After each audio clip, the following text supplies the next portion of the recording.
All right, everyone, thanks for your patience. We'll move on to our third panel for the day. Building better mental, sexual, and reproductive healthcare. So you've already heard from our very talented moderator, Bina Maseno.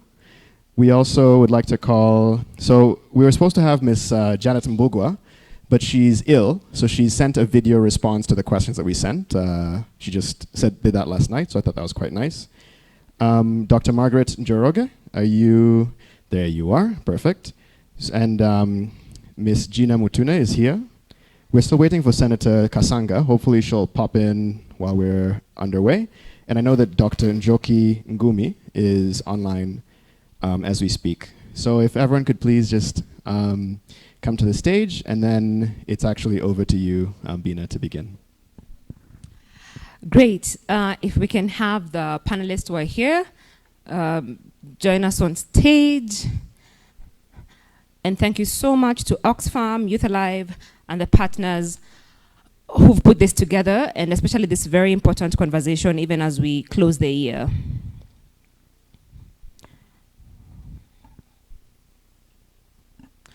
So I think I'd probably propose we start with Janet Mbugua's video. And Janet Mbugua's video was responding to what more needs to be done to actually end period poverty, given the work that she's doing around menstrual hygiene and ending period poverty. Levi? Hi there, my name is Janet Mbugua. I'm the founder of Inuadado Foundation, media personality, author, an advocate, especially when it comes to addressing menstrual equity. I'm so sorry I couldn't be there in person. This is such an integral part of the conversation around reproductive health and rights. And there's a question that I was going to answer. I'd like to give my comments here. After 8 years of fighting to end period poverty in Kenya, what have you learned about what we need to do as a whole society, government, civil and private sector, to put an end to period poverty once and for all? This question is so important because even at the beginning of the time I started fighting for period equity or menstrual equity, immediately I noticed the gaps. It was a very disconnected fight. It was civil society and some factions of government. It almost seemed like a lot of different sectors were waiting for a select few to address the whole issue. But it's holistic. Menstrual equity touches on so many pain points and so many development issues. It touches on menstrual disorders. It touches on absenteeism, whether it's at work or at school. It touches on poverty and the economic cost of comparing a plate of food to a packet of pads. And so it's very difficult to try and segregate it, and the only way that it can be holistically addressed is if every sector is able to mainstream a menstrual health management policy and conversation in their existing frameworks. Recently, I was at a conversation and leading a conversation on menstrual health in the workplace, and recently in Kenya, private sector is now being tasked to adopt menstrual health management programs in the workplace. And it showed that the two organizations that have pioneered the program in Kenya have seen an increase in productivity, an increase in people availing themselves to work. It's basically made a difference for women's mental health, for the productivity of an organization. It's a win-win for everyone, and it's about human rights. But because a lot of people want to look at an issue and say, is it worth my investing in it if it's going to make a difference? Yes, the bottom line matters, but what matters more is the mental health aspect of it, the economic aspect of it. And so if we want to address period poverty, we can no longer segregate who gets to fight for what. These are the things that I would recommend. Number one, we need to amp up investment in addressing menstrual equity. According to Kulchik Foundation, a report that they did on, a research piece that they did, say that menstrual health is one of the most underfunded and under-researched programs in the world. Yet, 500 million girls and women are struggling with menstrual equity around the world. It's not adding up, and that means that we need more investment, more goodwill. We need leadership to prioritize the issue, because if we have 500 million menstruators struggling to deal with their period, then it means that's 500 million more people not at their optimal, and that is a development issue. That is a national issue. That is an economic issue. So I would say let's amp up investment, amp up goodwill, and amp up the multi-sectoral approach. Not just say it, but actually do it. If there's committees to be formed, let's strengthen those coalitions and programs. If it's investment, let's have everybody chip in, private sector, all different avenues as well. And let's have commitment and intentionality in saying, we believe that our women and girls need to menstruate with dignity because it's in a way, it informs the way that the country is operating. Teen pregnancies will go down, absenteeism will go down, productivity goes up, families begin to understand and see the value in having more productive members of their family. It's also about equity. Part of the way that we as Inua Dada Foundation are playing a role in increasing menstrual equity for women and girls is by partnering with the PAT project. Very soon there'll be a machine arriving in Kenya where we'll be training women how to make sanitary products that they earn a wage from, they use, and that a lot of girls in the community also get to benefit from. In that way, again, we're increasing access, but I'm hoping that the next 8 years, we're not saying this anymore, we're actually putting it to action, and we're seeing solid investment, solid collaboration, and solid impact as well. Great. Thank you so much for that. And it's sad that we can't even shoot some questions, but there's still so much to pick from what Janet Mbogwa is talking about in terms of when it comes to fighting some of these challenges, it's not a reserve of a few people in the space or maybe just a few civil society organization, but it needs all of us to plug in. So I'll just probably invite Gina to move closer. And the fact that also Janet Mbogwa has touched a lot in terms of mental health and connecting it to menstrual hygiene and access to the same. You're currently conducting a study on community-led approaches to mental health. And I think as partners also of Oxfam, we've been part of it in terms of data collection. What are some of the things that you've learned and what can we do to improve mental health in our communities? Yeah, thank you. I don't know whether to begin by talking about the approaches that we probably could use, but probably maybe even the gaps. The gaps, Yeah. And then But because it's in understanding the gaps that we are able to go to the next level. Yes, for sure. Let me tell you that the study is quite interesting. I did not know that it was going to be that interesting. We are still ongoing with in some few areas. And so many things have stood out.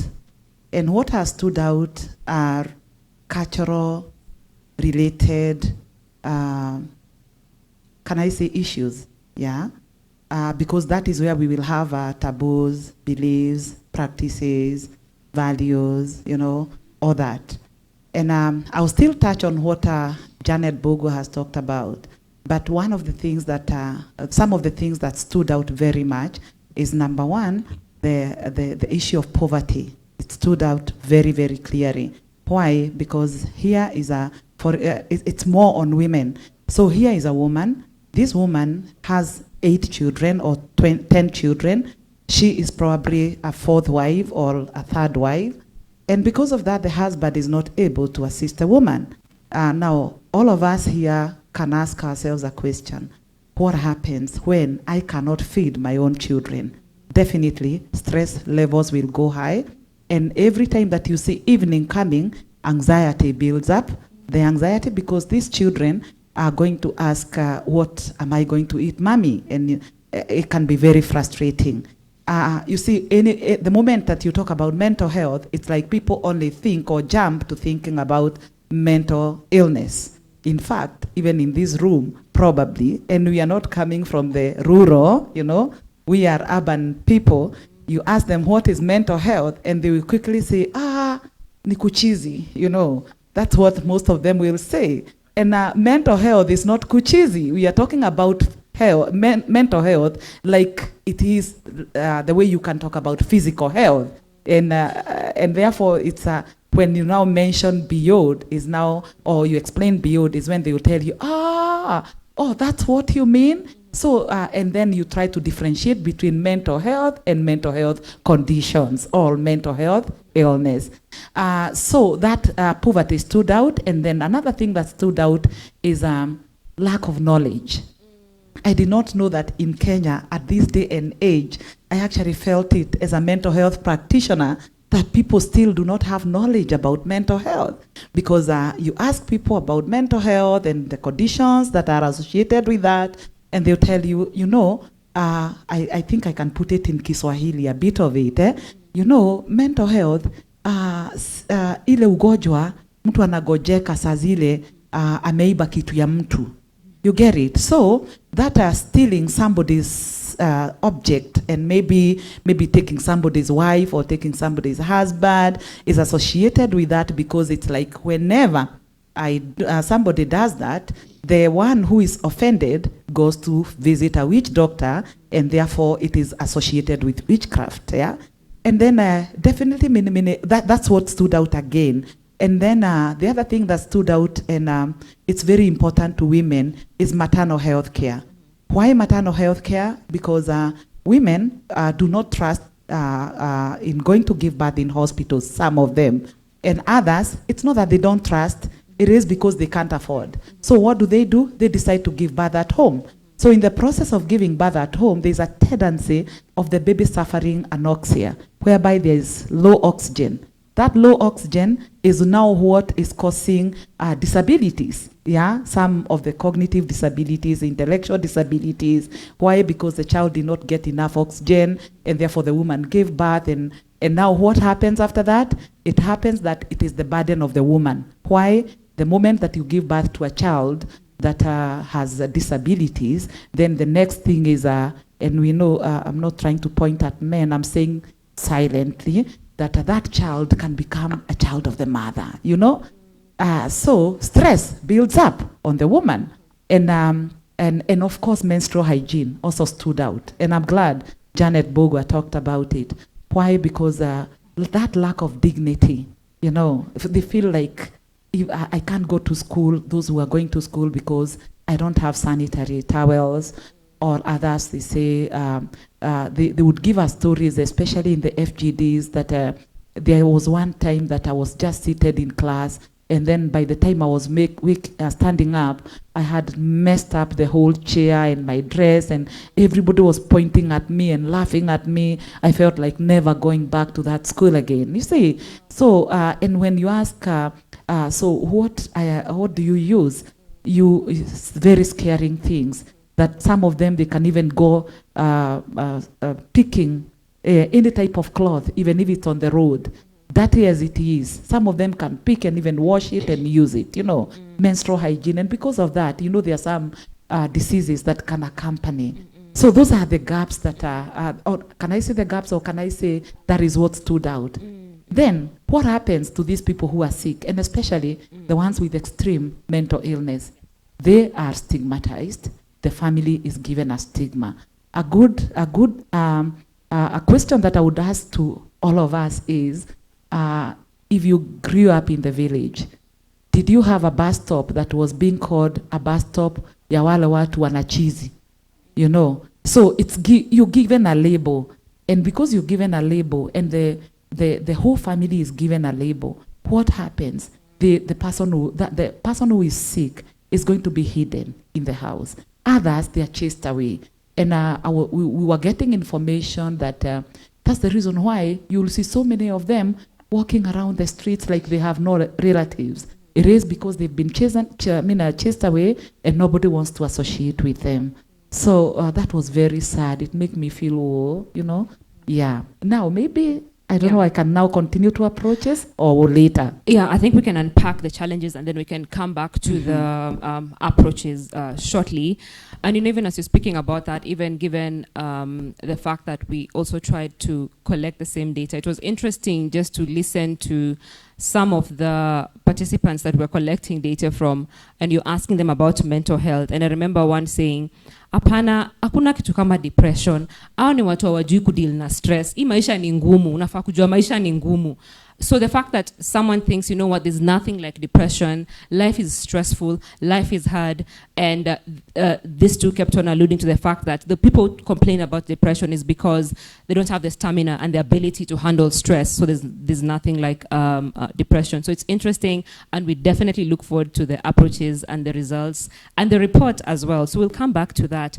I want to bring in Gina and then bring in Dr. Njoki Ngumi, who's actually joining us virtually today. Karibu sana daktari, and thanks for finding time to join us. Gina, please speak to us about your work, and even as you speak to us about your work, you've been passionate and you've been doing some work around gender-based violence, ending gender-based violence. And if you look at the statistics, especially since the pandemic, literally the pandemic has like reversed the gains made in terms of curbing gender-based violence. And I think even this year during the Generation Equality Forum in June, Kenya is actually leading in the coalition to actually end gender-based violence by 2026. And I was looking at a report by Human Rights Watch released in September 2021, and they were talking about still government's inadequacy to actually respond effectively to gender-based violence in the country, given even the rise that we keep on seeing in the media, and majority of the cases are not even reported. What can we do about that? And what are you doing in your space to actually curb that? Thank you, Bina. I really appreciate the opportunity and also respect the work that you are doing and the other partners are doing to bring change to the GBV space. I don't think it's something that can be done in silos, and it can't be owned that it's this organization only that can do this. You know, there's always that ego type of thing that we fight, you know, and I feel I've been fighting GBV since 1960. What are you, this organization that you've come up in 6 months? Why are you doing it? It's an issue. It's a pandemic. It's a pandemic in Kenya. It's a pandemic in South Africa. It's a global issue, and it will need a collective collaboration for us to end it. So I'm really passionate about collaborations. My background is film and communication. And so I'm passionate about telling different African stories to a global audience. My way of entering the GBV space is understanding the power of storytelling and communication. How do you change the narrative on the ground? How do you tell people that a woman is not subservient? Now, we can have the civic conversation back to ourselves, but how does an average woman in the village begins to have an understanding that I deserve my human rights? How do we affect the teenagers who are sometimes exposed to such violent music video and pornography that the value of a woman is beyond that? You have to be good at your storytelling. And so I think during the pandemic, we noticed that there was such a spike in this issue, and I appreciate Bina being one of the people closest to me, that we continuously talk about this topic, and her being on the ground shares a lot of what has happened on the ground and the activities they're doing. And I was just like, something needs to be done. And it can't be done as Kenya alone, because you find this narrative of the woman is like a baby and she needs to be disciplined once in a while is spread across Africa and somewhat global. And I was like, why don't we just form hands and begin speaking across Africa about this issue? Because if it's a huge elephant in the room, you will need many hands to move the elephant. And so we began, because of course of the lockdowns, we began utilizing the social media, digital, Twitter conversations to talk about this narrative, to talk about ways of ending GBV. And as the campaign continued to build up, we had such great results, impacting, getting great feedback that from just the Twitter reach, we would reach almost 1.6 million people, and then we would get 75% feedback that people actually shared the content that we had with a GBV victim. And it was just storytelling, how you write what you're writing and attaching a picture that is in the image and in the likeness of the people that you're talking to, things like that. Those are the communication tools and creative things that we use to engage the conversation. Animations, e-poster cards that were made in the likeness of the people. So that's how, that has been partly my work on GBV. I'm going to tell you a quick story. I come from a family of 5 children. My father is a retired financial officer, and my mom is a retired banker. And they are about of 69 about, and my dad's age is not quite clear, but it's towards end of 70. You know, those guys, do you have those? The ones they estimated the ID. Yeah, I want to share this story. They're the greatest parents I could ever ask for, and I would not change a thing. But I want to share this story because I want you to begin addressing the conflict in your own home, because I don't think GBV will be ended by Badili Africa only. It is you going home and becoming an activist in your own space. One of the biggest issues that we have not addressed is mental health and how it affects the GBV space. And so on occasion, growing up as a child, there would be a stir-up. I would call it like a WWF fight every once in a year.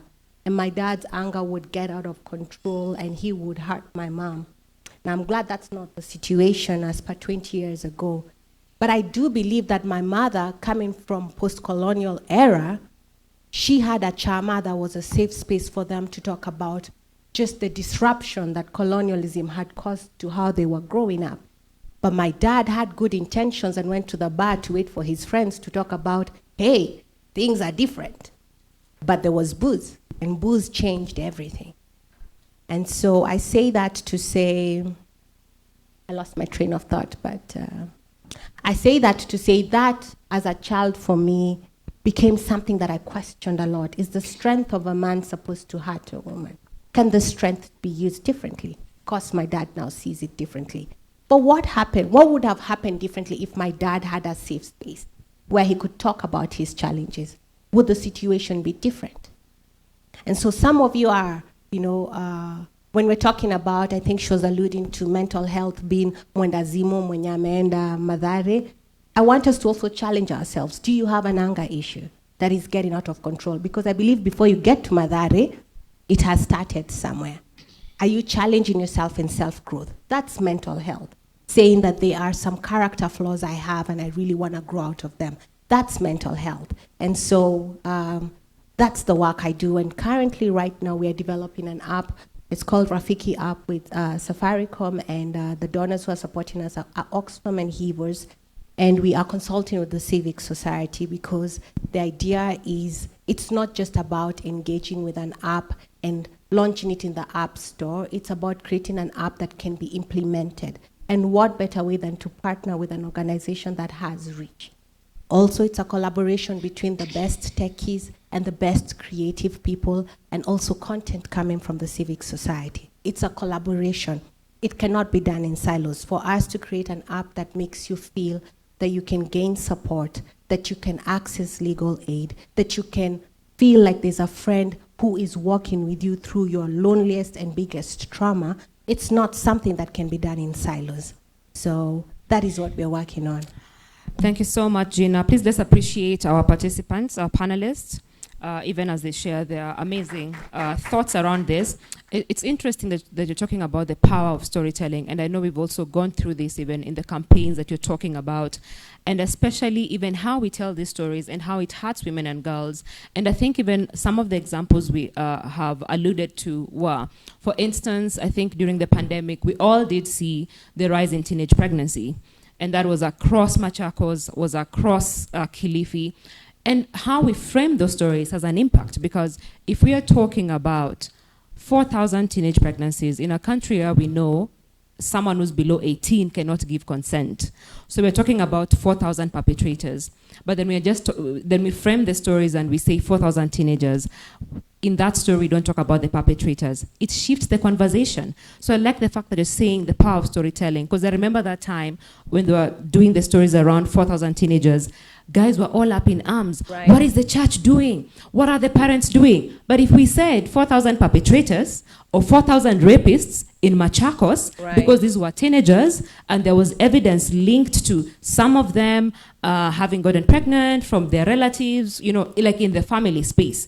But how we frame these stories, and then we shift the burden to the parents. Oh, the parents are not doing enough. The teachers are not doing enough. The church is not doing enough. And in all the narrative, the perpetrators miss away from the story. So thank you for the work that you keep doing. And we're going to get to exactly how the app is going to bridge the gap, especially going forward, and even in light of the election that is coming, Right. where we have a lot of violence meted, especially against female politicians in election. I want to bring in Dr. Njoki Ngumi. Thank you. If you could also just please introduce the work that you do, because you wear so many hats, and I really enjoy reading your threads on Twitter on a range of issues. And even as you share about the work that you do, if we look again at the pandemic, it has reversed so many gains when it comes to sexual and reproductive health. And even right now, we're talking about mental health. We're talking about curbing gender-based violence. From where you sit, what more needs to be done? What does collective effort look like from where you sit, so we don't just task one institution with actually pushing for change? Hi, Bina, can you hear me? Yes. Okay. Yes. Samahani, Can we all hear her? Yes, we can. You'll forgive me because my network won't allow me to stream video as well as talk. And so I decided if I wanted to be clear, let me just switch off the video. Okay. I think the first thing I want to do is do a couple of comments and reflections based on some of the brilliant things you've said, Bina, as well as Janet and Gina, and of our colleague, the psychologist. Please remind me her name. Dr. Margaret Njoroge. She's a professor of psychology and counseling. Of course, Dr. Njoroge, thank you so much. I just wanted to say something about the idea of stamina that you talked about, Bina, earlier. I really feel as though the ways in which we are taught to speak about vulnerability and weakness from the very beginning, when we're children, are the ones that translate to when we're adults. And we're not taught to be gentle at that point in time. When somebody shows weakness, it's a problem. It's a thing that you have to stamp out. And so we're not going to start immediately somehow miraculously speaking in a way that accepts the vulnerability of somebody who is having mental health challenges, especially when they're challenges that the rest of us don't understand. So it's very easy to kind of say, we are stronger than you, and so we're surviving. If you're weak, the problem is you.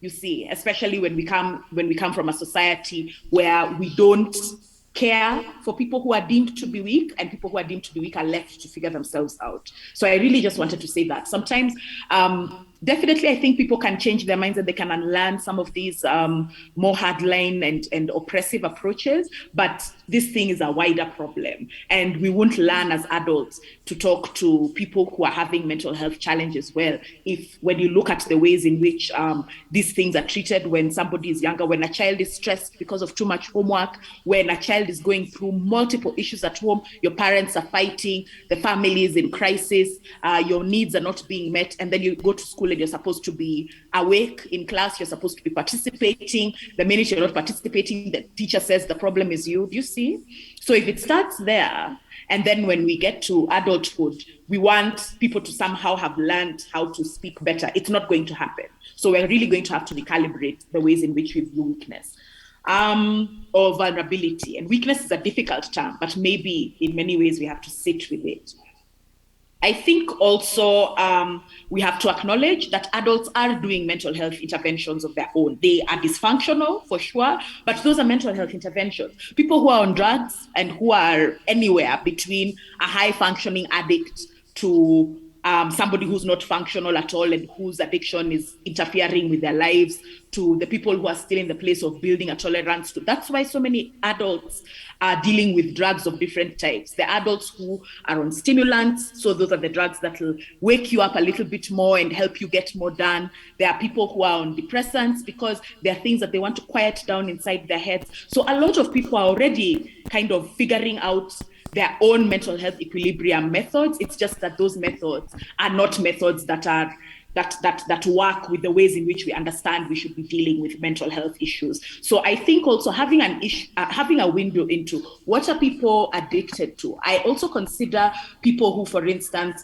are always in church to the detriment of their jobs, to the detriment of their family's needs, are giving a lot to church. That is also a kind of addiction. And in many ways, we really need to be able to unpack what are the things that people are addicted to and why. These are the mental health interventions that people are already doing in their own own lives because they don't have better options, or these are the options that they feel they have most access to. So it's really important to kind of try to understand from that perspective, from a people-based perspective, from a non-judgmental perspective, and from a perspective that refuses, like Dr. Njoroge was talking about earlier, a perspective that refuses to engage from a place of stigma.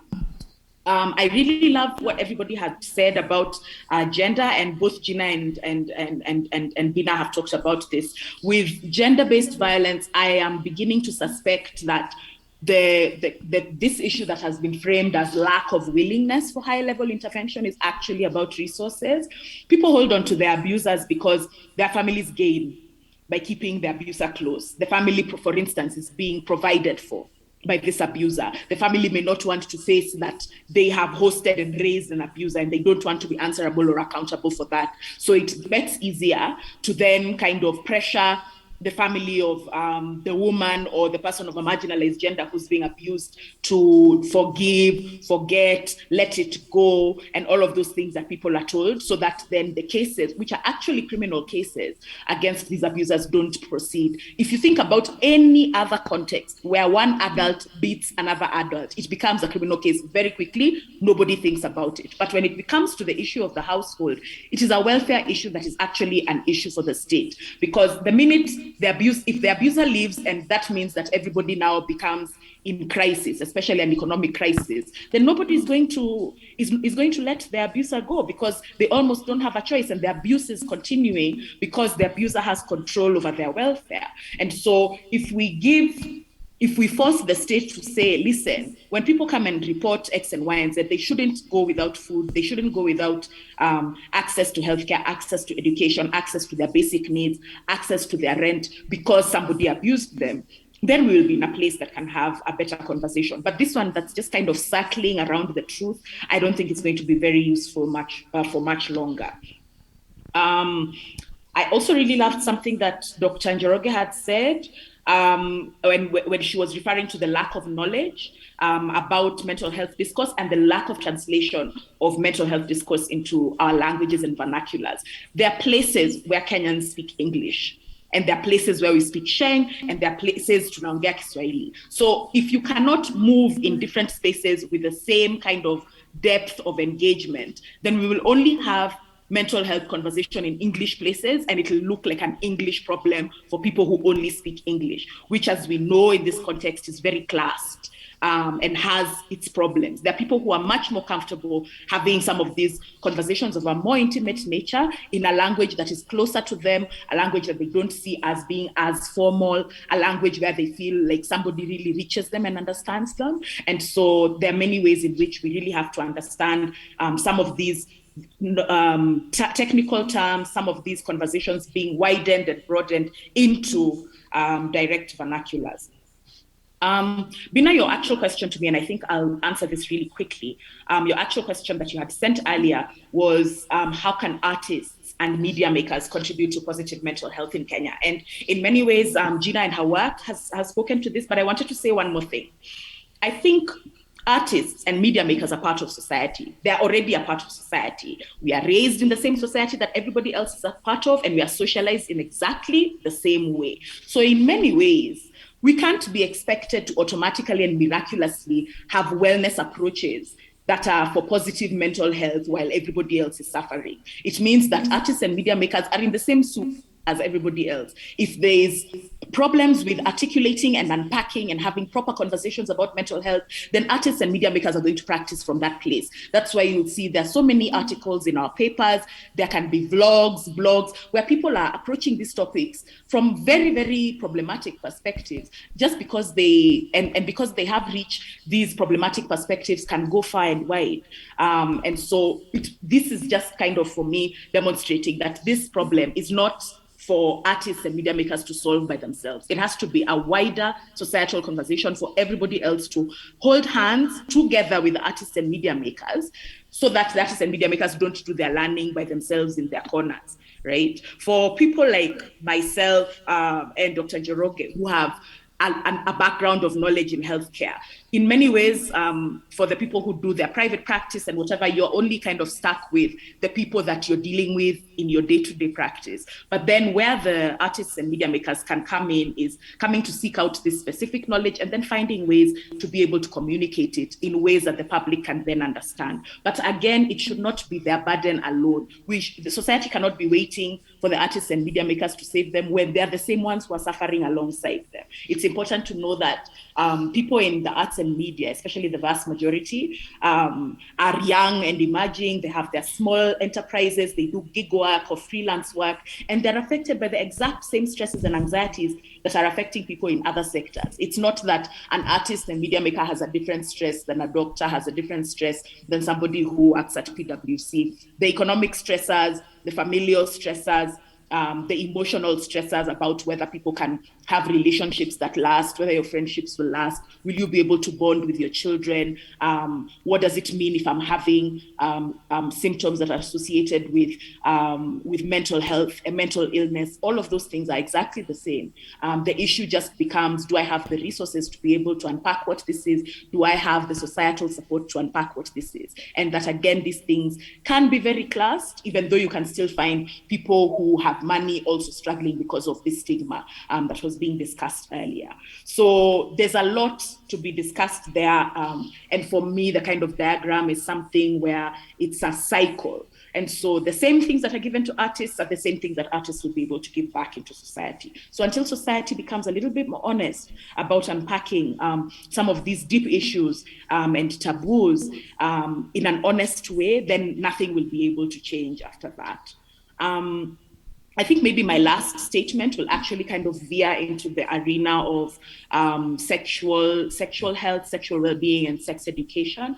One very big issue there is that this is a matter on which multiple people like to pass the buck. So a lot of parents won't talk about it at home, and they'll say that the children will find the knowledge somewhere in school. Teachers have already been told, don't talk about these things in school. So they say probably the child will meet these issues, the child or the minor especially will meet these issues in a religious context. The religious people have their own agendas with regards to these things. So they'll more likely push an abstinence story. Then on this side, we find that people who are not able to follow the abstinence story, who are denied access to comprehensive reproductive health services, then now find themselves pregnant and unable to do anything about a pregnancy that they did not want. Then now we start covering this entire issue with songs like Nerea, in ways that are not really useful to the fact, and being honest about the fact that no teenager will choose pregnancy actively when they have to also figure out school.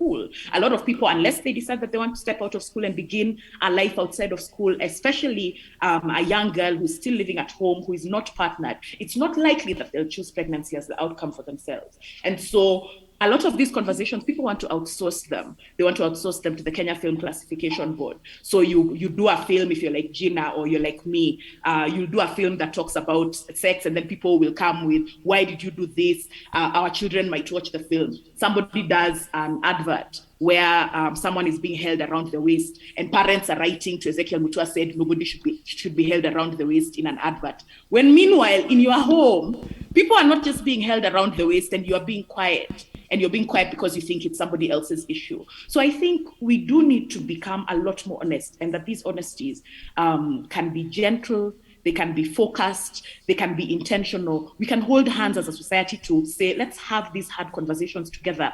Let's find solutions together, not waiting for artists to save us while they're the same artists that you want Ezekiel Mutua to stop from practicing because they showed somebody without a shirt in a Kenyan film when you watch people without shirts in films from elsewhere. So you see, we need to be honest about our approaches with these conversations. Again, it needs to be done gently. We need to acknowledge what the spots in which we are not seeing are, where the spots are that we need help. A lot of parents don't know. They don't know what to say, and it's fine not to know. We can hold hands with one another and teach one another what we need to know, so that then we can teach our children better than we had it. Just because some of us had to read these things in books or find them out for ourselves doesn't mean that we have to relegate our children children to this same fate. So I think a lot of this is really going to come down to community practices, community learning and knowledge, people inviting people like Dr. Njoroge to come and talk to their family gatherings, come and talk to their chamas, come and talk to their school groups, people inviting people like Gina and commissioning Gina to make a film that talks about X and Y and Z, and being committed to the hard conversations that film will raise, because we may not necessarily agree with everything she has to say, but it's important social commentary that needs to be made. People inviting Janet and the book that she's written and the stories that she has to share them, so that then having a conversation. So not just a panel like this where people will talk to us and then go home. People need to be able to ask questions. There needs to be much longer engagements about some of these things, because they are long-term and the issues are going to be long-term. So we need to have much more long-term frameworks for dealing with them. Asante Bina. Thank you so much. Let's appreciate Dr. Njoki Ngumi. Guy, did we have lunch? Thank you so much. I think I'll just quickly get brief remarks from both Dr. Margaret and then Gina, and then we jump into the Q&A. And I like that Dr. Ngumi is even talking about us introspecting in terms of where is our space, as people can give solutions as opposed to looking from outside in terms of who's supposed to do what more do they need to do, and just tying that up to what Gina is talking about in terms of observing the family space and how we behave in the family space and what we need to do within the family space.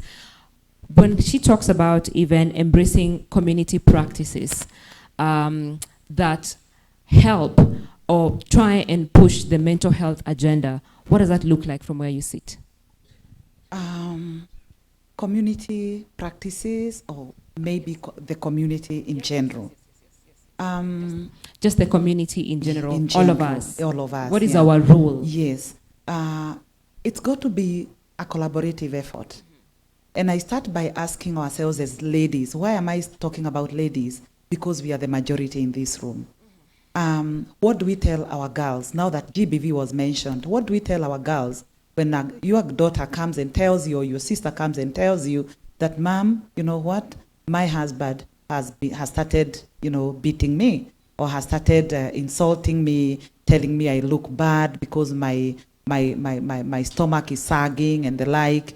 And that even came out in the study very well, that we are the ones that are encouraging girls to continue living in an abusive relationship. We tell them, a marriage ni kuvumilia. You just has got to be patient. I still remember even my mother told me that when I was getting married. She actually told me, mutumia ni gotumia. What that means, that mutumia is in Kikuyu means woman. Gotumia means keeping quiet, keeping mum, meaning that whatever I face in my marriage, I'm not supposed to go speaking it out. But now, Daktari brought out something very, very important, safe spaces. And I like it because chamas for women, they have come out very strongly as one way of unwinding. Women go sit, and when they sit, they let out the issues that are disturbing them. And I take you back, when you're talking about mental health, we are not just talking about depression. It's not schizophrenia. It's not psychosis. We are talking about how angry am I? How can I manage my anger? What the kind of conflict that I have, intrapersonal conflict, how do I manage that? How do I manage interpersonal conflict? All that is, those are issues of mental health. Simple stress that I found traffic jam on Oyakiwe or Mombasa Road. Yeah, what am I telling myself when I'm in the traffic? So when we encourage that, speaking about it in our own homes, just like you can see, I heard somebody say that, I don't want to quote, that it's like families or parents have let teachers to do every kind of work. Do you know, to some very great extent, I agree with that, because we are either too busy to have family talks, or we do not know how to start the family talks. It takes me back to where I grew up in the village, that we would have that fireplace where my mother is cooking for us githeri or ugali. And then at that particular time, what are we doing? We are discussing many nothings and many other things. And that, in its own way, we are letting out the issues that could be, in our minds, that are, making us have difficult lives as far as mental well-being is concerned. So safe spaces in the community.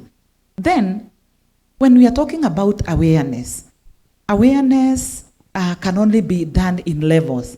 And this is awareness which is beyond Dr. Njoroge here, Dr. Dongo, and the others.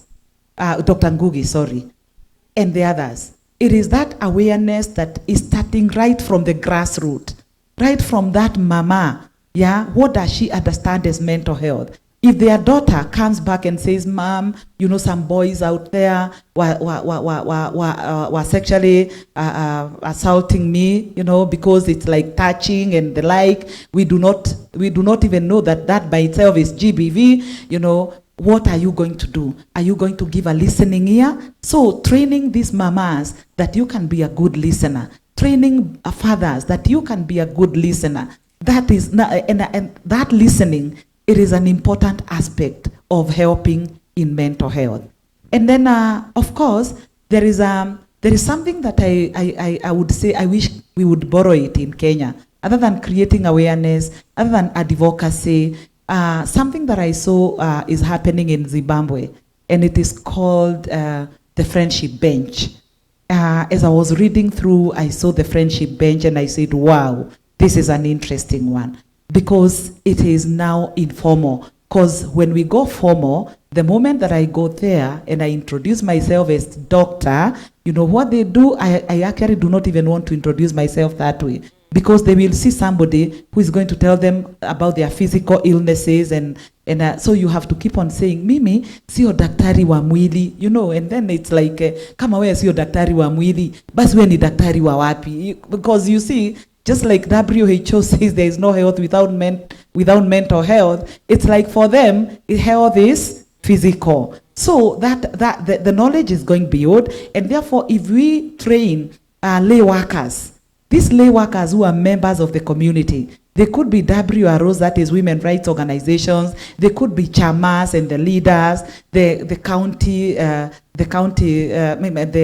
chiefs, and the village elders and the like, when they are trained, you know, on what is mental health, and then we equip them to become TOTs, to go and disseminate that information out there, work together with the media and other stakeholders, then we are going to reach out to the very bottom of making people to understand what is mental health. And then it is out of that we will show people that the moment that you feel stressed, in your own home, this is how you address it. Sometimes we tell people, if you feel like you want to hit somebody, counting 10 to 1. By the time you're not counting 1, 2, 3, 4, that one you can go very fast. But if it is 10, 9, 8, by the time you get to 5, the anger has already gone down. So what happens? The person, the anger will have gone down, and maybe the person will not hit someone. You can even hit the wall if that is the only thing that is left for you. Basically, anger management, from our own children to mothers to fathers, husbands, wives, and the other members of the community. The other thing that I was thinking about is the issue of stigma. Mm-hmm. We cannot ignore stigma. Stigma is really a big challenge, because the moment we stigmatize those people that are sick mentally, then we are saying that children will be born and they will be thrown away. So what happens when somebody gives birth to a child and they realize that this child is actually not intellectually okay? Yeah, they will kill them, and therefore we'll have very many deaths which are not supposed to be there. So stigma needs to be addressed. That whenever somebody is sick, whenever somebody goes and says, "I feel like I'm giving up," I have seen it in social media, and it really scares me. You say, "I feel like giving up," and some people will comment and say, na unagoja nini? As in, what are you waiting for? It's bullying. That person is just trying to look for a safe space to say, "This is how I'm feeling." And maybe your word, one word to that individual helps. So you see, it's collaborative effort to everyone. Thank you so much. And I like even the examples you've given in terms of even how, as parents, we receive this information when our kids come and tell us about their experiences with gender-based violence. It just reminds me, even with the story for Tirop, really, may her soul rest in peace, and the story that was even told in the media when, when she went and told her parents about an abusive husband. At some point, they told her to go back to the abusive husband, which actually led to the husband actually. That was murder, literally. True. So thank you so much for actually speaking to the family space and our role in that. And I just want to quickly have you, Gina, jump in. When you speak about not working in silos, and I know you're really passionate about people not working in silos, and especially even how you do your campaigns across like the continent. So for some of us here in the room actually who are working in this country and would want to also understand what that looks like. What does building solidarity across the continent look like? What do we need to do so that we ensure we're just not, in our own cocoons, in our own spaces, or Badili is doing this, Youth Alive is doing this. So what does building solidarity across the continent look like, given that we actually share these challenges across the continent? Yeah. I don't think I have one definite answer. I'm also experimenting on what it looks like, but I know for us to have impact in anything, we must build across the borders. And if you want to know how impactful that is, Thomas Sankara, Tomboya, any of the leaders who you really respect or who have inspired you in advocacy spoke about that thing. Because when you are looking at other economies, you're talking about America, 300 million plus, China, 1 billion, India, 1. And if you know, Indians are very divisive. They have like 1 million gods. But when it comes to them addressing their issues, they stick as one. But Africa, for some reason, we are like Kenyans tell Nigeria. No, it's about time to say, Kenya, I need Nigeria. I need South Africa. I need Uganda. I need Zambia.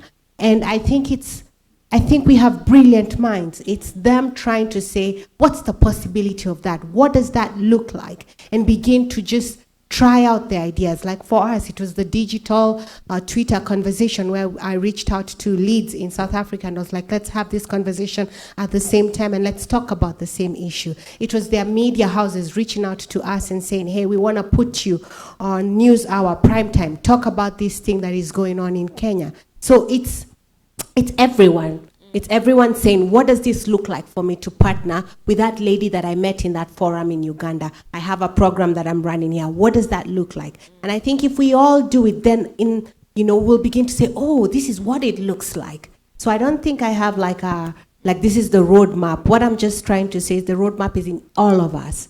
It's your duty to do that, because also you will understand that that's the only way you will create better human rights, better a safer political space for your children, only if we have that solidarity across Africa. So I encourage you to think this way. One of my mentors in business, one time, of course, wanting to really hold on to my idea, he was like, Gina, your idea is brilliant, but it's 100% of a passion fruit.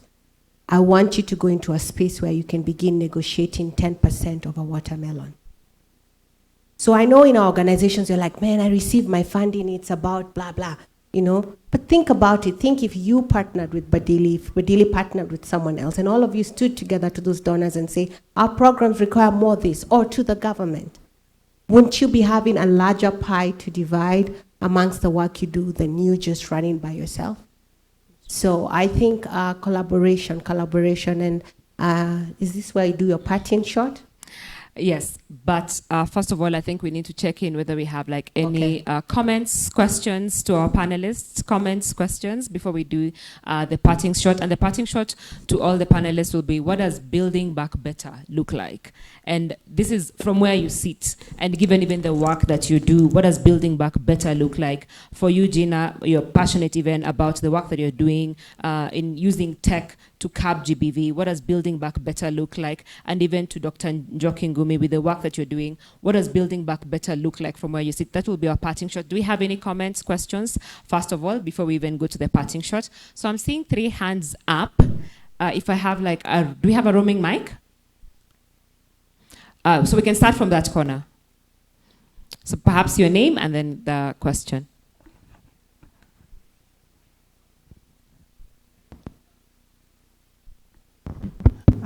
My name is Njeri Rugene. Hey. Hi. Look, I think mine is a comment, a thinking aloud, whatever that means, but especially targeted at Daktari and all of us. These days, I notice, and it bothers me a lot, that every time we have those are high level, sorry, for lack of a better word, okay, those highly publicized GBV cases, murders, femicide.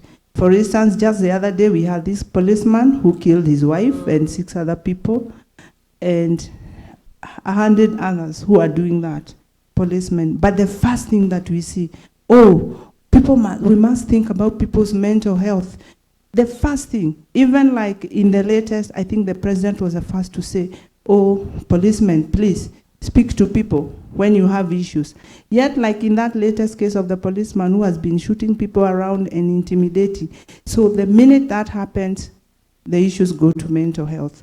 So what happens to these women who are supposed to be victims of mental health, or men for that case? Is it right to every time there's something, others that you see for sure are just probably criminal, and we are rushing to talk about mental health?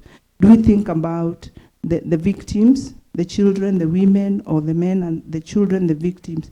The other thing is in reference to what you said, growing up. Right. And you said that maybe your dad, if then he had some people or something, maybe I didn't hear. Mental health space. Yes, Just a that safe space. we needed a safe space to go and speak.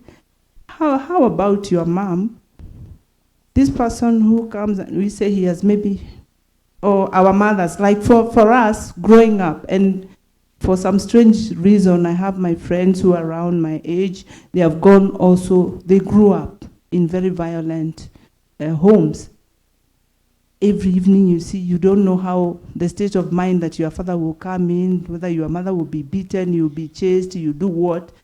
And they just grow up. So we say, no, maybe our fathers needed to have spoken to somebody else. How about our mothers? Did you ever think about these people? You say somebody is sick. So if this one has a mental health issue, how does it also reflect on this, the victim? Let me just call it that. Thank you. Great. I think we'll just pick all the questions, and then the panelists and speakers can just respond to any of the questions that touches on what they actually shared on. So here.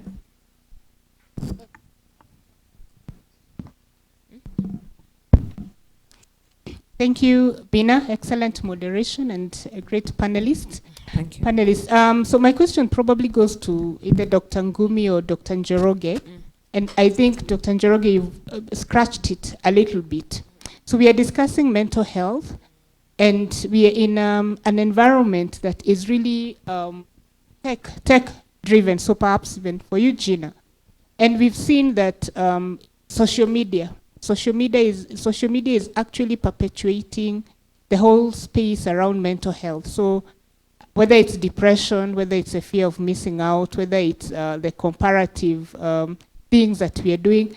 And when Dr. Ngumi was talking about addictions, I think it's time we also started recognizing, and perhaps we already did so, that social media is also emerging as one of those areas that people are social media addicted. And especially our young people, when you think about our sons, our daughters, some of them have been born in an era where they have phones throughout. And so as we are thinking of interventions to address issues of mental health, sometimes we are thinking of these interventions over technology, like the app that Gina has talked about. But the same technology is a big contributor to the new challenges with mental health. So the question is how to balance that. And two, as the doctors, as you're thinking through interventions and programs that you're putting in place, what you're doing to address new sorts of mental challenges that are coming from from the use or overuse of social media. Thank you. Thank you for that. Sorry? Yeah, then I think we actually. Who? I'm saying the guy from behind. Yes. So we have a guy behind.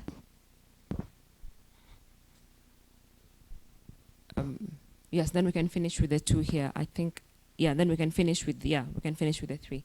Yes. Thank you. Thank you very much. My name is Obi Rodiambo. A couple of things that come to mind based on some of the discussions that have gone on since the morning. And number one is that I'd really like us to focus on definitions and how we interpret some of the issues that we are dealing with. In the morning, for example, we talked about, did we call it unpaid work or Yes, and the question is that how do we define work? I know there has been, and I'm coming from a sexual reproductive health background where like sex workers have had a campaign where they're saying sex work is work, to get people to appreciate and understand what exactly does work mean? Where are we getting our definitions? Because when you talk about something like work, is parenting work? Is birthing work? Such that we could think about these are things that need compensation. I think we need to start thinking about some of these definitions from our own contexts so that the discourse around them can be more homegrown. And I'm thinking, for example, right now I'm doing a research on sexual reproductive health messaging among young women. And one of the most difficult things is translating sexual reproductive health, first of all in Kiswahili, and then in Dholuo, so that you're trying to explain what is sexual reproductive health. And you haven't even thrown in mental health, because I know that my good friend there talked about ugonjwa wa akili. But when you tell somebody ugonjwa wa akili, manake kama kuna sehemu ambayo imeugua, does it not mean there's something wrong with it?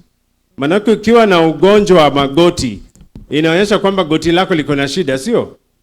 Kwa hivyo when we say mental health, ugonjwa wa akili, then we are saying we also want to include things like depression and other things. I think part of our challenge is defining some of these issues within the context within which we are working.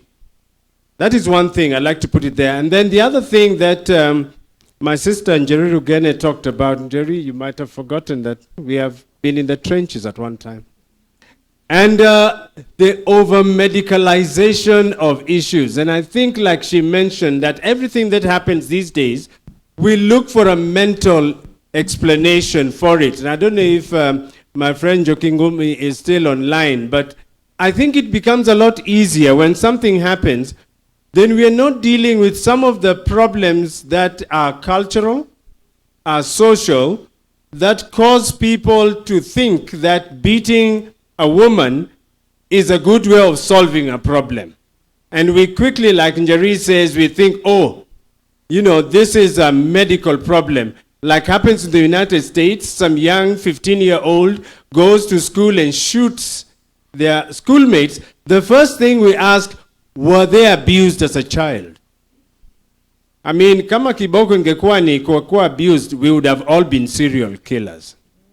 Because some of us were really given stuff, you know. And so the question then becomes, is the over-medicalization of some of these things, does it then make us impotent in dealing with it? And just like to wind it up in terms of what I wanted to say, and ties up with what my sister, the artist, and Jokingumi have said, is that the artist is trying to define what this issue is in a way that we can deal and cope with it. And that's what art does, to try and make sense of this issue. And in earlier conversations, my brother here was on the panel as an artist, and I was a bit disappointed he didn't bring in the angle of art and how art is supposed to be a mirror of society. But when we're dealing with issues of ownership and how that can be mediated through art, the question needs to be is, how are artists putting these issues on the table? But they cannot do that until we have defined those issues for what they are. Because if we medicalize it, if we say, for example, I think the previous speakers just talked about, social media. Sometimes we forget that the percentage of people in this country who are into social media is a very small percent. I mean, there is an elite way of thinking about social media and its impact, which is very, very, I mean, the social media that Kenyans are involved in is WhatsApp, for funerals, for weddings. That is the extent of our social media and digitization.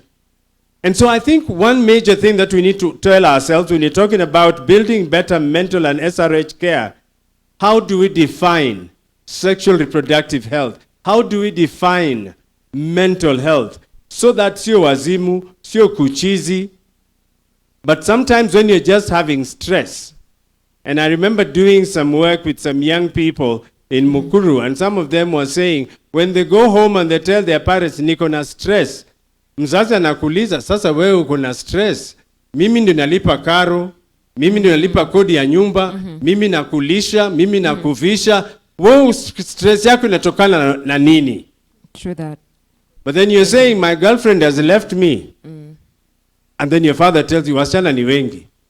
So what is the stress? So the definition of stress. Thank you. Okay, thank you very much. If we can keep maybe the comments brief. Thank you, and then we wind up with you, and then the panelists can respond and also give their closing remarks in terms of what building back better looks like when it comes to mental health and access to sexual and reproductive health. Please go ahead. Yeah, my question basically is around that. Share your name and then your question. Okay, I'm Nelmon Yusong. I'm an artist. And I'm sorry I disappointed you, but just one of those things. My question is directly about art, and there is a balance because we understand the whatever artists went through or are going through during the pandemic, and there is a balance between something that will go viral or something that will be very popular versus passing information that is very important, that is sensitive, and of course makes sure that it doesn't promote some of these things that we're talking about. And to a certain extent, we have seen artists producing very good content, but they don't become popular until we have issues that make them either they're banned from the public, or we start talking about them and start mentioning, like we mentioned Nerea. I heard Dr. Njoki mentioning Nerea. And artists have the biggest challenge to be able to balance between the financial side and passing the right information, because most artists who are passing the right information don't get compensation for even doing that. But artists who will produce music that is not sensitive, that doesn't really care about our normal way, will get popular and they'll be able to earn from YouTube and other platforms more than artists. So how do you get to have that balance between the financial side in a capitalized world and passing the right information as an artist? Great. Let's have the last comment here. The last comment or question.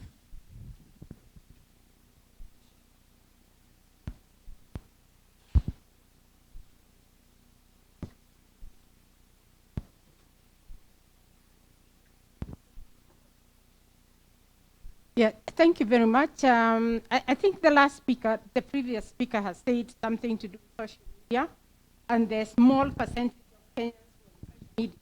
So it means that most Kenyans get their information from normal media, from TV, from radio, and so on.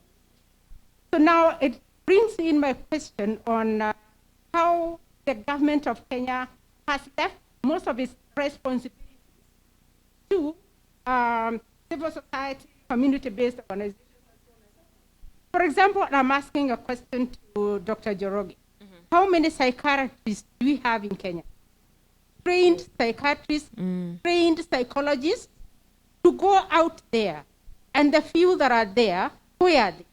And they, concentrated in the city of Nairobi, maybe Mombasa, Kisumu, and so on and so forth. So how do we expect society to handle the things that go on in their life every day with only a few people out there? And then we are talking about how we need to sensitize the chamas and so on. And we helping the government to abscond its responsibility on allocating enough resources to have enough doctors, enough psychologists, psychiatrists, and so on and so forth. And secondly, it means therefore that the media, especially the TV, look at what usually happens on Saturday in Citizen. Bim Safari tells people, hata mimi, nilivumilia doa yangu hata nikiwa mzee. Kati ukitoka kwa bwana yako, unaenda kuharibu doa ya mwingine. So what does that mean? It means that you have to stay in an abusive marriage because that is what you have been shaped to do, and because society will expect you that when you leave, you're going to spoil somebody else's marriage. And secondly, I'm also thinking of what Jerry Rogene said, that when it comes to high publicized, cases of murder and so on and so forth, and especially when it comes to men, we actually very, very fast say it is an issue to do with mental illness. And she has quoted very, very, corrected that the president was the first to say that we should talk to someone.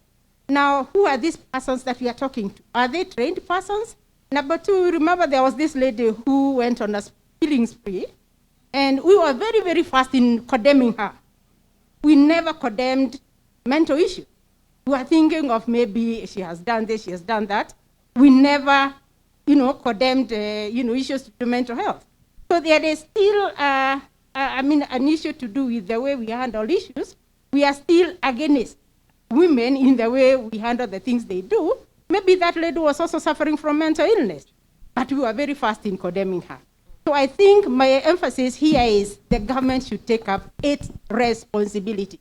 Train enough psychologists, enough psychiatrists, so that they are out there and not just a few that are trained in the city. And considering what happened in the COVID-19 situation, there are so many mental illnesses because people are laid off from work and so on and so forth.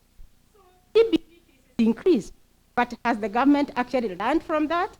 I'm yet to learn that. Thank you.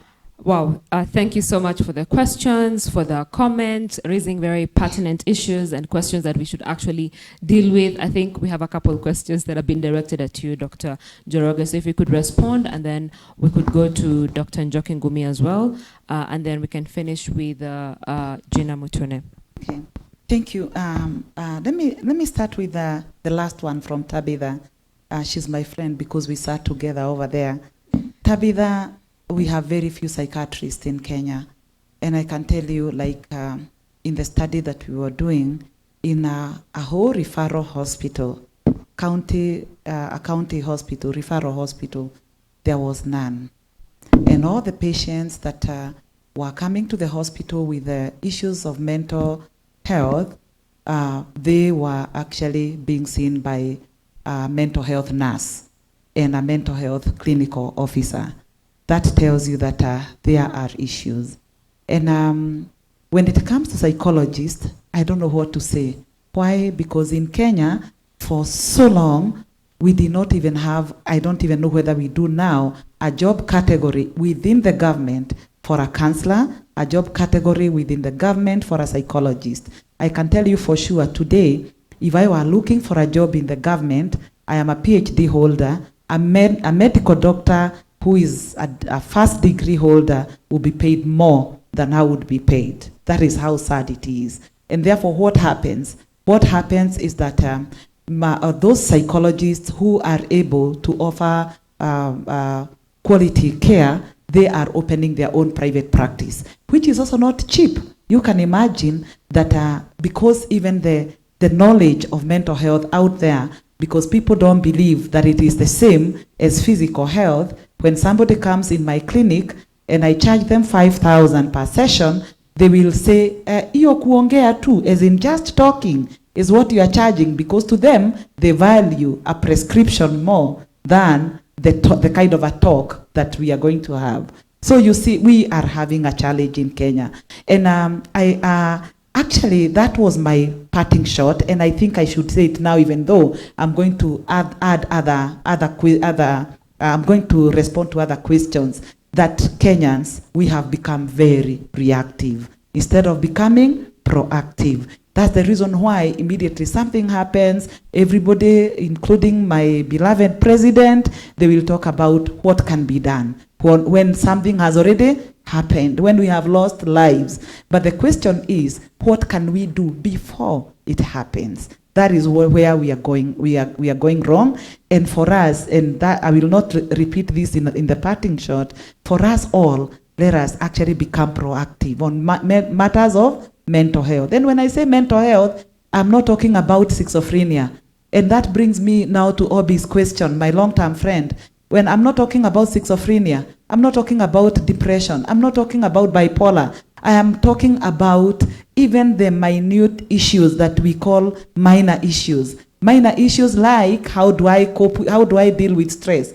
How do I deal with that traffic jam that I get over there? Will I start hooting, I don't know whether you have seen people aggressive on the road. Did you know that that is an issue in mental health? Yeah, why is somebody aggressive? Are you having palpitations? Yeah, just because you are realizing that wayakiwe imeshikana sana. You start having palpitations, you start having a headache, and by the time you even get to town, if somebody took your BP, probably it would be higher. Why is it? Because you are not able to process that. And that comes now to the definition of what is stress. A simple definition that I can tell you, which I'm not going to get in a book, is that stress is the response that you get into when there is a mismatch between the demand that is there and your ability to cope with the demand. That moment there is that mismatch, you are going to be stressed. If you look at it and you say, wow, this is a giant, what have you told yourself? I'm not going to manage this. That one is stress. And that is a definition. Mental health, si ugonjwa wa kiakili. Ugonjwa wa kiakili ni mental illness. Yeah, definitions. Mental health ni afya ya kiakili. And the moment that you know that afya ya kiakili ni kama tu afya ya kimwili, are we together? Then you understand what mental health is. So definitions are very, very important.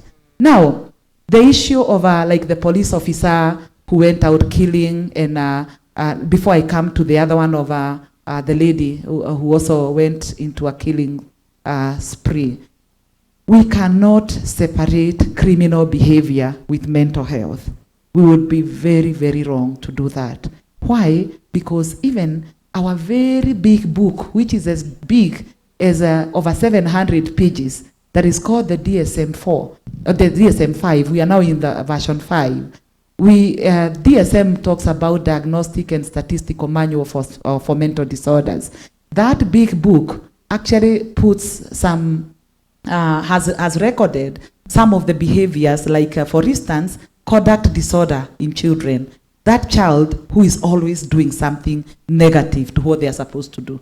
You tell them to sit, they will stand up. You tell them to stand up, they will sit down or sleep. They will always do contrary to what they are expected to do. By the end of the day, or when they grow up, that might graduate to becoming a sociopath or a psychopath. That is what happens. And a child cannot be diagnosed with a psychopath or sociopath when they are children. That is conduct disorder. When they grow up, it becomes now a totally different disorder. So what are we trying to say? If you go to the prison today, and especially to Kamiti Maximum Prison, I still remember my undergraduate project, naive as I was, it was in Kamiti, and it was on long-term imprisonment. Those are the people that I was looking at. Long-term imprisonment and mental health. And that was way back at a graduate, you can imagine. And I'm telling you that you cannot separate criminal behavior and mental health. There is a relationship. However, it is not every person who goes spraying bullets, and to people who is having an issue with mental health, but there is a relationship because probably they are angry. They were not able to deal with that anger. What is anger? Mental health issue, So there's a thin line. And that's the reason why when you're talking about getting to understand what mental health is very important so that we don't ignore. You said something that a young person comes over and says that niko na stress. And the mother or the father is asking, stress ya nini? I have provided to you this, I have provided to you the other. We don't even know. We minimize the issues of children. And by minimizing the issues of children, what are we doing? We are bringing up children who are not mentally stable, and those children who are not mentally stable will be grown-ups who are mentally unstable, and they are the people that are likely to go shooting and doing all manner of things. The other one was on social media and mental health. Daktari, just briefly, even as you jump onto social media and mental health, so from where you sit, do you also feel like at times maybe we might use mental health to excuse criminal behavior? Because if you see some of the murders, even for the 50-year medical student who was murdered by this guy who had a panga all the way from Thika and went all the way, you remember that story, with an axe, and then waited for her to do her rounds and then hacked her to death, right? But when you look at even how we kept on framing that story, it was more to do with mental health. Or we need to check the mental health, and then kidogo someone has gotten bail because, oh, you know what, we need to actually have them go get checked for mental health first before we even start these proceedings and all that. Do we also use mental health to excuse or to minimize criminal behaviors? Yes, we use that a lot. You will see somebody doing something that they have been planning to do, so it is pre-planned, and then they actualize. And when they actualize, it's like it is mental health. And that's the reason why I say, we have a percentage of people who it is actually criminal behavior. And others, it is related. So I will not be able to answer directly and say it is all criminal behavior, all it is, all mental health. So we have such cases, and there are many as well. The other issue is social media. I wish the way we are so active on social media, I wish we would give out messages, that are mental health related, because the era that we are in, instead of using social media positively, it's sometimes being used very negatively. It has become a place for bullying. I've seen stars, celebs being bullied, and I'm like, oh my goodness, did somebody have to do this, You just take a photo and you make sure that you're waiting for them when they are not seated or dancing the right way, and you can target just an area that is going to lower the dignity of the individual, and you do that. So that is happening a lot. But I believe that social media can actually be used positively as we are looking at community-led mental health. Social media can come in very handy, and it can actually target the young people, because the young people, the stars and the like, those are the people that we can use a lot in order for us to give out messages that are mental health related. I don't know whether I captured that one of mental health well. And then I think mine are enough. As I go away, let's not be reactive Kenyans. Let us be proactive. Thank you. Thank you so much for your contribution. Please, let's appreciate Daktari. Even as we bring in Dr. Ngumi, are you still here with us? Daktari? I am, actually. Yes, I am. Yes.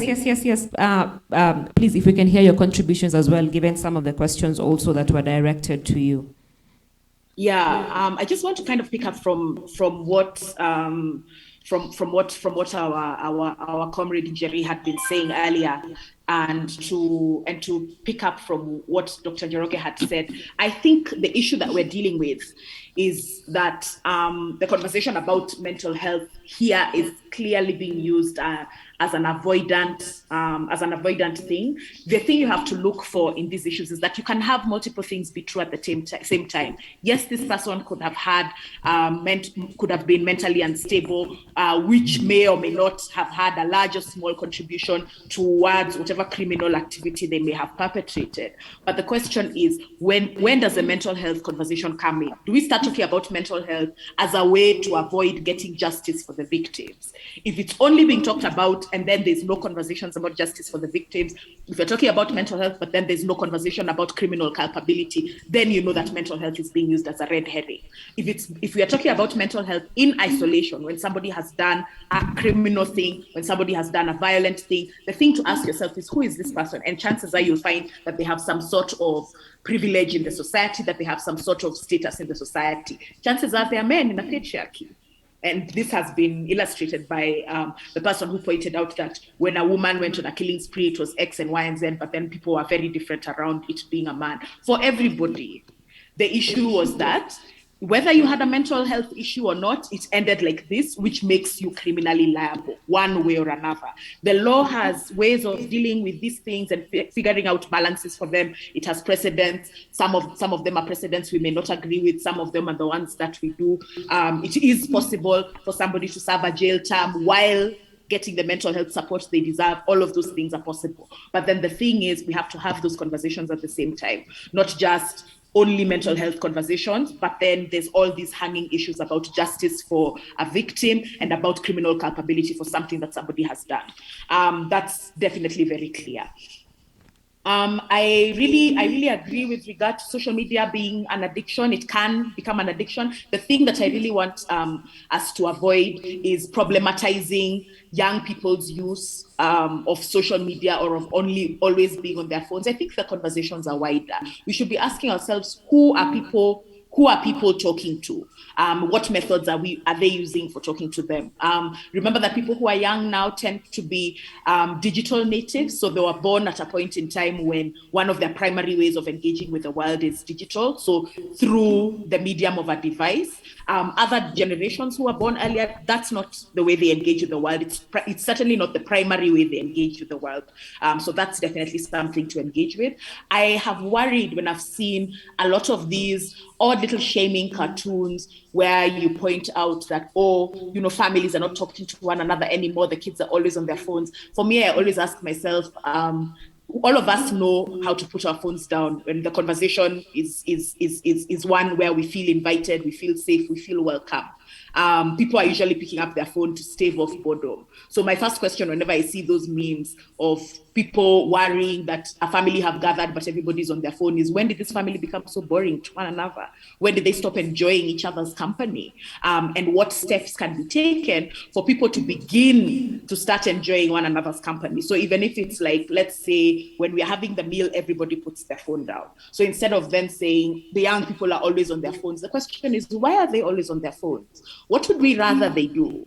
And how are we incentivizing this thing to happen? And that, again, remembering that a lot of them are always talking to their friends who may not necessarily be there with them at that point in time, but then have they learned to know that we in this place we are here with our family, in these other places we are there with our friends? If whenever you're talking to your family, they're always telling you, you need to be studying harder, look at so and so, it's always comparative talk, something is always wrong with you, you're always being chastised for something or the other. Of course, even you'd hide behind your phone if you're in a context like that. So I think the question is a little bit wider with regard to the youth are always on their phone, they must be social media addicted. Sometimes it's not, sometimes it's an escape mechanism. And so if we remove why people are escaping, then you might find people are on their phones less. But I definitely agree. Social media can and is an addiction in many ways. But I think the ways for understanding and framing social media as an addiction are completely different. How long is somebody spending on particular social media platforms? What are they getting done on those social media platforms? For an addiction, the way to tell the difference between somebody who's high functioning and somebody who's low functioning is the use of this thing, whatever it may be, whether it's using a substance, whether it's going to church, whether it's being on social media, is it interfering with your everyday life responsibilities?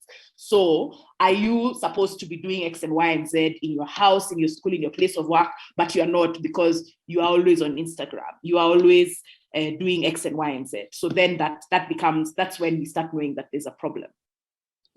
I do agree with my friend Obi. Hi, Obi. We've not seen one another for a long time. So it's good to see you here. I do agree with my friend Obi that many things have been over-medicalized. And that I think the ways to engage with that is to start exploring together what is the line between when a thing becomes a medical issue and when a thing is an issue of human wellness. And I think that can be a very interesting conversation to have. With regard to the over-medicalization of issues, one very common area is maternal health. There are some people who firmly believe that women should not necessarily have to give birth in hospitals because hospitals are strange and alien places to give birth. They're tiled, you are alone, you're separated from everybody who cares about you. The nurses are all strangers. If you're not under the care of a particular doctor, then everybody is somebody you don't know. You can't ask people for your things. You're not around the things that you know. You might become anxious because of that. And so there's some people who are kind of pushing for a much more homey environment.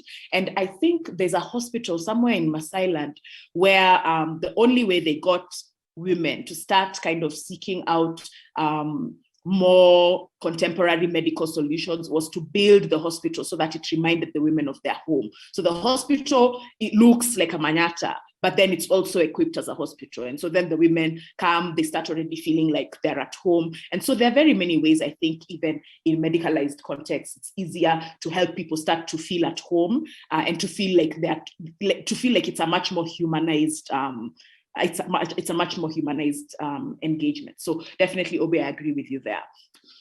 Somebody was talking about artists and passing the right information. I think balance with these matters is a thing that people work towards their whole lives. I don't think there's a way of achieving balance. I also don't think that information exists in a binary where either it's completely useless and will not be able to help anybody, or it's exceedingly vital for social engagement and conversation and progress. I think like sometimes you can come and sing about X and Y and Z, and then other times you can come and just sing about white flowers and people will be fine. I think the thing that artists should not internalize is the pressure of it is only them who can pass certain messages. Everybody across sectors is involved in passing these messages because everybody is a member of society. If an artist feels like they want to sing a song about wearing a red shirt on Fridays, it's really up to them to do it. If that song goes viral, great.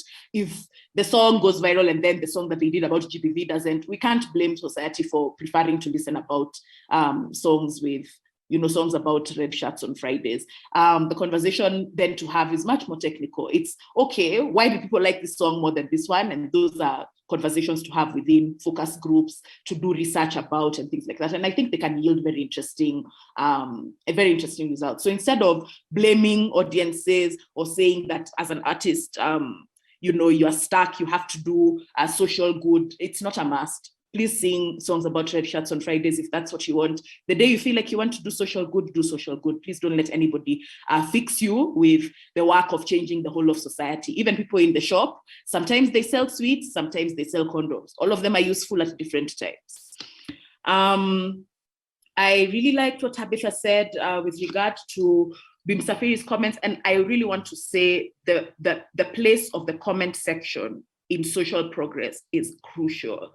A lot of times these media houses will post these clips, because these clips, and people watch them, especially clips that are going to be controversial, it generates a lot of conversation. It is a must that people who disagree with these things come and say that they disagree and this is why they disagree. We have to start filling comment statements with our real opinions, not just kind of shaking our heads at home and saying she shouldn't have said that. The minute it's in the comment section that you feel X and Y and Z, somebody else is going to read it and they'll come and agree or they'll come and disagree. And this in the trenches of social media conversation is where some of this discourse must take place. There's somebody who will see, actually, she shouldn't have said that, and then feel vindicated that even them, they knew something was wrong, but then they weren't sure what was wrong. But then they said, let them keep quiet because they don't want to be attacked for disliking Bi Msafiri, because maybe even last week, Bi Msafiri said something that was nice.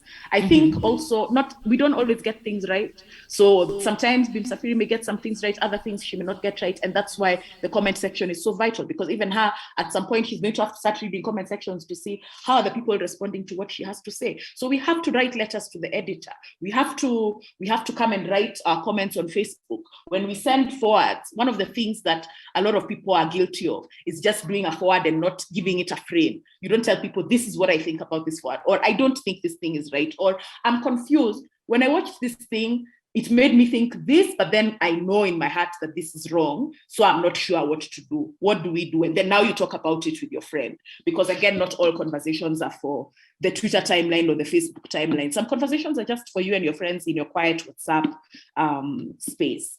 True. I think maybe the last couple of things I'll say is somebody had said, when we focus on community solutions, are we then absolving the government of their job? I think it's a really interesting question, and I love it, because one of my favorite answers is both and. I think we can do both and. If we want to get further, we can explore community solutions and we can demand that the state does its job. It has to be both, because if we say that we are holding off until the state does its job, we will be waiting for a long time while things are degenerating in front of our eyes. But then if we only explore community solutions, then the state can rest back and say, anyway, the people are taking care of themselves, which is insane. They're taking our money to take care of us.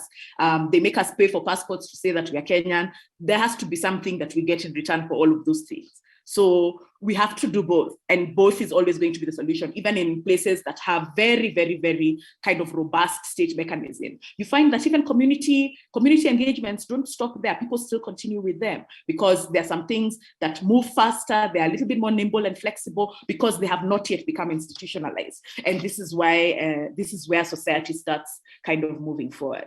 I think the last thing I'll say, with regard to what Bina had asked, how to build back fairer, is that we need to stop having feelings at the level of policy. I'm really tired of policymakers coming to give us feelings. They come and say, oh, we are sorry, this shouldn't have happened. It is so sad. I don't care about your feelings. You're in a position where you actually have Excel sheets. So me, I'm interested now, not in feelings, but in Excel sheets. We need to follow money. We need to ask, how many years have we said allocate money to GBV? How many years have we said allocate money to mental health? Is money actually allocated? If it is, how much is it? Where does it go? What does it manage to do? What is working? What isn't working? What do we need to evolve and expand? What do we need to say, okay, this isn't working, let's try something new? When we are benchmarking, instead of just kind of getting on a plane and going to say, wow, in this country they dealt with GBV, and then we come back and we say we went and benchmarked. A benchmark is not complete until we are implementing something. So unless we say, okay, we went and saw that this thing works in this place, so here we want to implement it like this, or we really disagree, we don't think this would work in this place for these reasons, and for that reason we want to try X and Y and Z. So I don't want feelings anymore. Excel sheets. We need Excel sheets, we need numbers, we need impact, we need reasons things didn't work.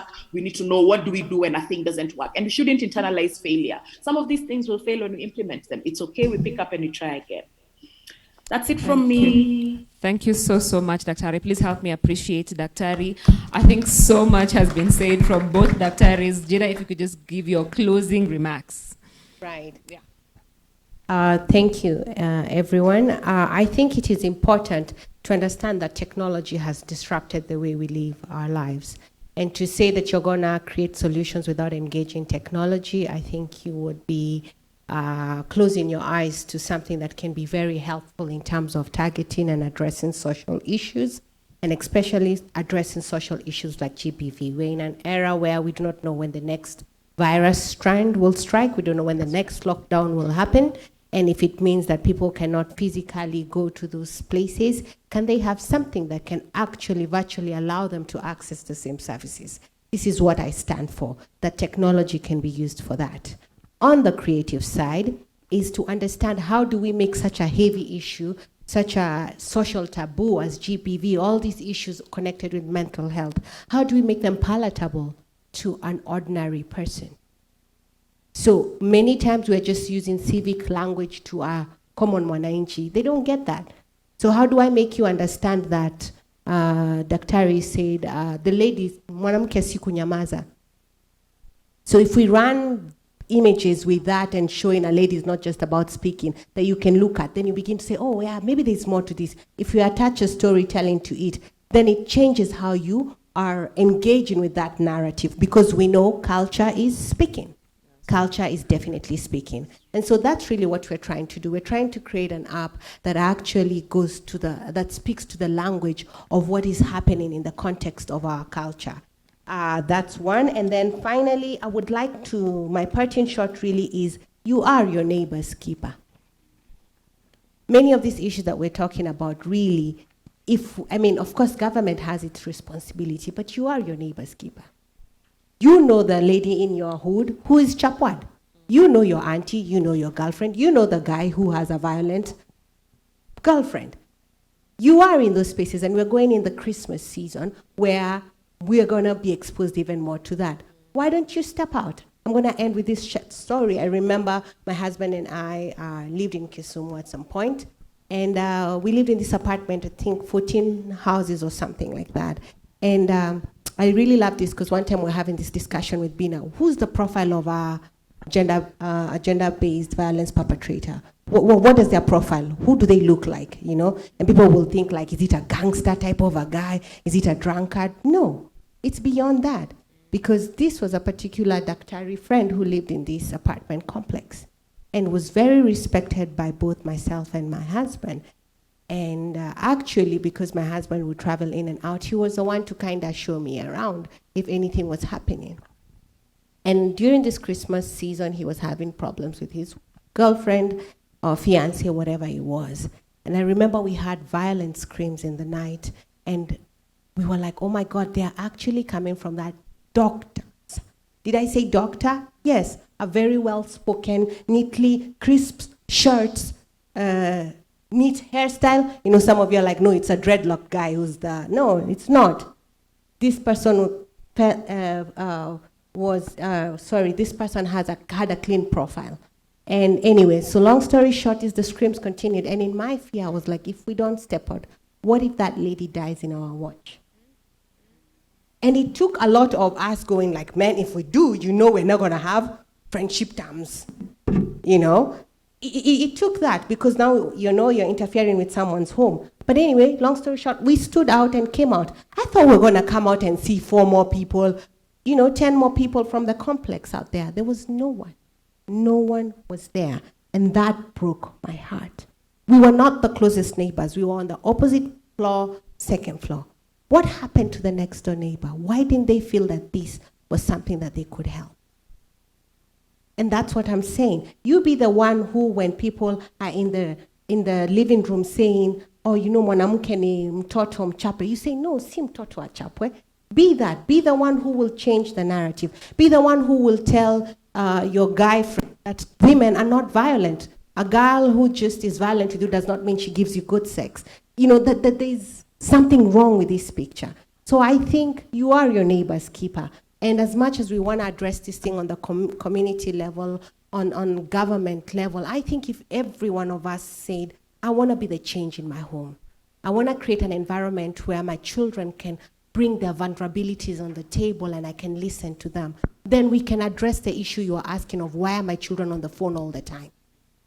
I want to deal with how I respond to anger. I want to deal with how I respond to my spouse. Do I carry a track record of their past mistakes and I just yell and shout and then I say, I'm not mental? You are mental. Something is off. So I think we have to know this, that as human beings, many of us come from broken spaces. And it's our responsibility as we grow to heal from them. Anything that is not growing is dying. Are you growing in your character and how you're dealing with stress and your coping mechanisms around that? My challenge is it starts with you. And if you can take it there, then these other issues that we're seeing in the society can be dealt with. Yeah. So you are your neighbor's keeper. This Christmas season and January, as some other people like to call it, Jan? No, January something. I've forgotten how it sounds. But you are. Ja, yes. Because you know that space creates a lot of tension on couples. You are your neighbor's keeper. Don't wait till we hear the guy has shot 10 people. Before that policeman shot all those people, there were signs. There were red flags. People did not address it, I think. So, yeah, you're your neighbor's keeper. Take that home with you. Thank you. Guys, thank you so much. And you know, Gina, even as you're speaking, just real quick, this is just my last comment. When you talk about be your neighbor's keeper and center yourself, even when it comes to actually being an active contributor in terms of the solutions that we need in this community. There's this girl in one of the programs we do at the university level, and she was coming to the session, and she had a cut. When she came, she had a cut here and like a black spot here, when she's like 22. She's called Damaris. Right. She's one of the beneficiaries that we work with. And when I was asking her, gosh, like, what has happened? Like, you've come with a cat. Are you okay? Is everything okay? You know exactly what you've said, because most of the time when you hear these fights, the narrative is like, bina mambo ya watu wawili, usiingilie watu wanashare kitanda moja, watu wawili, you know, and that's the narrative half the time, and then you hear someone is dead. And this chick found a mother on the road being beaten by the husband, and she has a baby, and everyone on the stage was doing nothing, looking at her mother and her child being beaten, and she was, yani that mother is ameshikilia mtoto wake hivi, the man is beating the hell out of her. And that lady, Damaris, stood between them. First of all, pushed this man, stood between them and said, you know what? You're going to kill me first before you kill this woman. Nice. You're going to kill me first. So that man, with whatever he had in his hand, tried to hit her. That's why she had a cut. And then hit her upper. That's why she had a black mark here. Right. But because of that, and the men and the conductors in the stage, when they saw that, they were like, oh my God, we can't even let a woman do this, and we're just staring. Right. Now everyone joined in the fight, and they were able to pin the man down. But she was just going to the stage to go grab a matatu and come to the forum. That's all she was going to do. And she was like, I'm not going to be a spectator. And that really, really moved me. Right. When she came to the forum and she's like, I mean, everyone was just staring. And I'm like, am I going to just board this matatu, go to the forum, and then in the evening when I'm coming back home, I hear that same woman is at the mortuary together with a kid, because she had a very small kid. And that's the thing, right? You do your thing and move. You do your thing and move. Please help me appreciate the panelists for today, and Oxfam and Youth Alive and all the partners for bringing us all here together to have these very, very important conversations. Okay, let's stand up and appreciate people. Levi, I think people need tea. Are you hearing those claps, right? Lastly, help me appreciate our panel now. So thank you so much to Dr. Ngumi, who's joining us online, and every other guest who's joining us online. Asante sana, Dr. Njoroge, Gina, for the amazing work you're doing, and everyone who's in the room here, and each and everything that you're doing to make this world to leave this world a little bit better and kinder. Asante sana.